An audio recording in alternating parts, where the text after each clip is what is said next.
ఈ రోజు ఈ వీడియోలో మనము లోకేష్ గారు చేసినటువంటి ఒక మంచి పని అయితే అప్రిషియేట్ చేయబోతున్నాం. మంచి పనికి అప్రిషియేషన్ ఎలా అయితే ఉంటుందో చెడ్డ పనికి విమర్శ కూడా అలానే ఉంటుంది. ఈ రెండింటిని రెండు విధాలుగా తీసుకొని తప్ప ఏదో నేను ఒక పొలిటికల్ పార్టీకి ఇంక్లైన్ ఉన్నానని చెప్పి అయితే తీసుకోమాకండి. సో ఇక్కడ ఆయన తీసుకొచ్చినటువంటి మంచి ఇనిషియేషన్ ఏంటిదంటే ఎవ్రీ పర్సన్ డిజర్వ్స్ ఏ సెకండ్ ఛాన్స్ అండి. ఒక సెకండ్ ఆపర్చునిటీ ఉంటేనే మనం అంటే ఏంటో మనం ప్రూవ్ చేసుకోవడానికి ఛాన్స్ ఉంటుంది. అలా ఒక వ్యక్తికి నా సెకండ్ ఆపర్చునిటీని ఇవ్వడం జరిగింది. తనని తాను ప్రూవ్ చేసుకోవడానికి, తప్పు నుంచి నేర్చుకోమని చెప్పి ఒక సెకండ్ ఛాన్స్ ని ఇవ్వడం జరిగింది. అదేంటో ఇప్పుడు తెలుసుకుందాం. పల్నాడు జిల్లాకు సంబంధించి దాచేపల్లి మండలంలో లక్ష్మీ ప్రసాద్ అని చెప్పి సచివాలయ ఉద్యోగి ఒక ఆయన ఉన్నారు.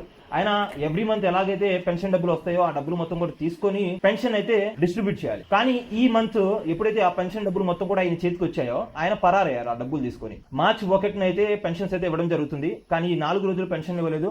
ఆయన కోసం గాలింపు చర్యలు కూడా ముమ్మరం చేశారు. ఆ వ్యక్తి ఒక సెల్ఫీ వీడియో రిలీజ్ చేశారు. ఆ వీడియోలో ఏం చెప్పారంటే, నేను ఆన్లైన్ బెట్టింగ్లకి ఎడిక్ట్ అయిపోయాను, దానివల్లే ఆ డబ్బులు తీసుకొని నేను పరారవడం జరిగింది. కానీ నేను చేసింది తప్పని నేను గ్రహించాను, నాకు ఒక సెకండ్ ఛాన్స్ ఇవ్వండి సార్ అని చెప్పి కమిషనర్ కి, ఆ రెస్పెక్టెడ్ జాయింట్ కలెక్టర్ ఎవరైతే ఉంటారో వాళ్ళకి, at the same time Lokesh గారు కూడా ట్యాగ్ చేస్తూ సెల్ఫీ వీడియోని అయితే పోస్ట్ చేయడం జరిగింది.